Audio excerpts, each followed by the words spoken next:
The mystical truths in religions East and West are brought to light again and made relevant for our time by Elizabeth Clare Prophet, world-renowned author and spiritual teacher. How does the practice of alchemy affect the law of supply and demand? Saint Germain says that it is well for the would-be alchemist to realize that this is an exact and true science, whose illumination is conferred upon man by God himself. Its purpose is to teach mankind how to obtain for themselves every gracious gift and virtue which their life streams might require in finding the way back home to God's heart.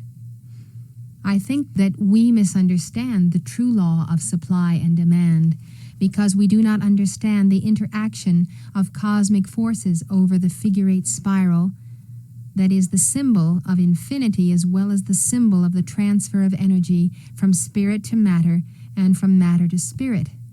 We think that we live in a material universe, but actually we live in a spiritual material universe. And the interchange of this energy over that symbol of the figure-8 as well as the Tai Chi is the yin and yang of cosmic forces and of the masculine and feminine principle.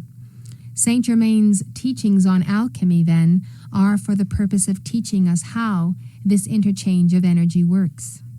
He says, I conceive nothing wrong in the idea, nor do I look with disfavor upon your having a divine source of supply to meet all of your needs. I do feel it is needful for you to keep constantly humble and grateful, as God places within your hands the key to the control of natural forces.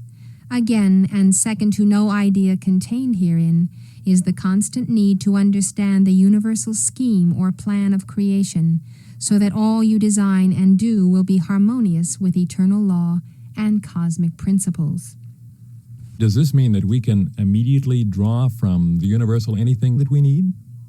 It is the law that we can draw forth from God, the universal, every good and perfect gift, all of our daily needs.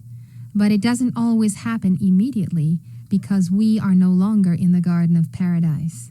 We are outside of Eden, and the edict that was placed upon us is that we would earn our daily bread by the sweat of the brow. We find then that alchemy has been immensely slowed down on this earth that we live on, and that the fruit of our effort comes not instantaneously like a magician, but it comes day by day, cycle by cycle, as the reward for our service and our application. We then talk about the law of precipitation, which means drawing forth out of the universal and coalescing in matter spiritual energies.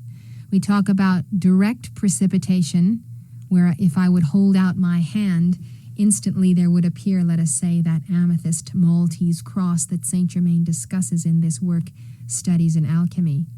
Or we're speaking about indirect precipitation, where through meditation, visualization, and physical work, applying ourselves directly to a project, we would bring about by and by the desired results. In that sense, in the sense of indirect precipitation, millions among mankind today are practicing certain laws of alchemy. And we find in America, where there is that peculiar creative genius for work, for science, for invention, and for building a material civilization, that many individuals really do excel in the natural uses of alchemy. However, many of these very ones who would and could become master alchemists need but the key and the precious ingredient of Saint Germain's alchemistry of God to make their accomplishments in the material universe take on that broader dimension of spiritual alchemy, whereby there is an intensified contact of the soul with the spirit of the living God. It is this science that Saint Germain would confer, and he has actually succeeded in doing so to many of his disciples on earth. Why, of all things, is Saint Germain, the master of the Aquarian age, teaching us a course on alchemy? Probably, first of all, because he is the master alchemist. But seriously, he is saying in his work, alchemy was originally intended to be a means of enriching individual destiny by making available the technique of changing base metals into gold thereby producing opulence in the affairs of the successful practitioner. He tells us that the dedication of the early alchemists to the cause of ferreting out its secrets was complete, and it was sanctified by the coordination of their minds with the works of their hands. He points out that these alchemists pursue their experiments under the duress of persecution, led by the entrenched reactionary forces of their day, and it is a tribute to their lives and honor that they persisted in the search.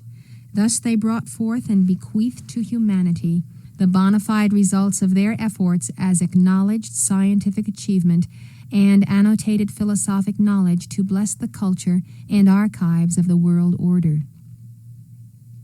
Saint Germain sees us today as requiring alchemy, and he sees us as needing to pursue the path of becoming the alchemist in order to change not merely base metals into gold, but to change the course of our civilization. Saint Germain is the author of the coming revolution. He is the author of the reversing of the trends that we find today. And he tells us that the key to alchemy, to change, that must precede all other keys, is the mastery of yourself, to a greater or lesser degree. For self-mastery is the key to all self-knowledge. He says that we must acknowledge without question that we ourselves are the alchemist who will determine the design of our creation, and that we must know ourself as the real self, and our creation as coming forth from that self. This point is the real foundation of the New Age teachings and of the seventh dispensation of the Aquarian age. And when you reflect upon the fact that the voice of this seventh angel is referred to in Revelation, and you think about the book of Revelation, it's a book of alchemy. It's a book that is prophesying the alchemy that will occur at the end of the Piscean dispensation. We're at that moment right now. The cycles are turning. We have completed a 2,000-year cycle, and we as individuals on our personal path of initiation have to go through everything that is described in that book of Revelation in consciousness within. Furthermore, the planetary body as a whole passing through its evolutionary initiations must also undergo this. And so, to the mystic as well as to the alchemist, the book of Revelation is a key to the alchemy of self-transformation. We've all heard about the beast, the false prophet, the dragon, and so forth from the book of Revelation.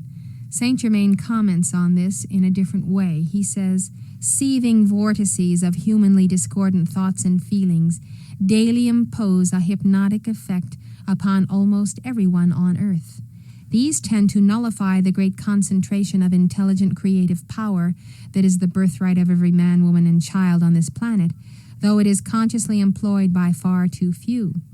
While increasing numbers among mankind seek after freedom, the reactionary elements, either with or without purpose, attempt to burden the race with new shackles each time deliverance from one form or another of human bondage is secured."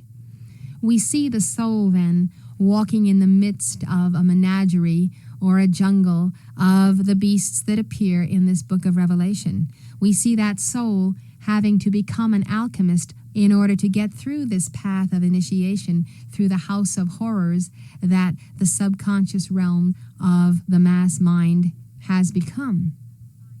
We find that this house of horrors is also very much apparent in many of the countries of the world where tyranny and a totalitarian state is a way of life, and mass executions, concentration camps, and so forth are still in existence this very day.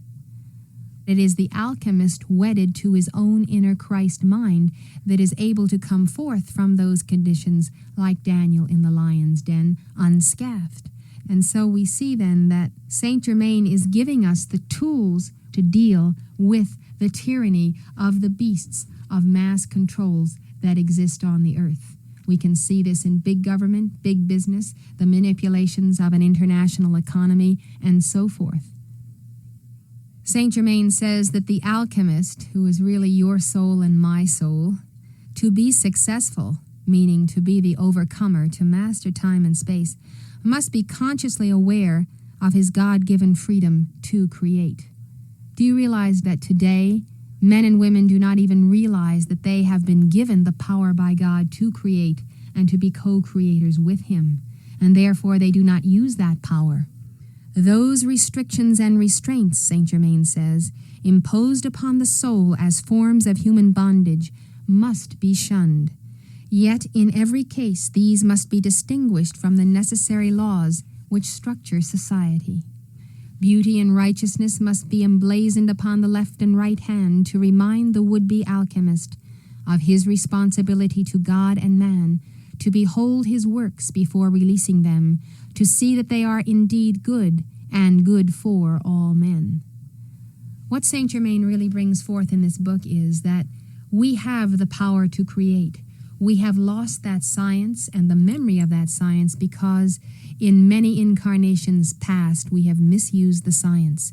We have created not for the good of all, but we have created an energy veil, an e-veil or evil, which is this mass hypnosis that now blankets the consciousness of the people and separates that consciousness from the real self. Saint Germain's message is, if you will create according to God's plan, His will, and in His image and likeness, God will restore to you when you prove yourself to be an alchemist with reverence for life, the full science that we had in the beginning when we were with God in the Garden of Eden. I guess without the freedom to create, there really is no freedom, is there? This is precisely what Saint Germain is awakening our consciousness to, the idea that we, as the American people, as citizens of the earth and the cosmos, have actually lost this precious sacred gift of the power to create. And this is what Saint Germain comes to restore as the master of the Aquarian age. Thank you very much. This is a presentation of the Summit Lighthouse, an international spiritual organization dedicated to universal enlightenment. Founded in 1958, the Summit Lighthouse is a beacon of truth to thousands worldwide and a leader in New Thought spirituality.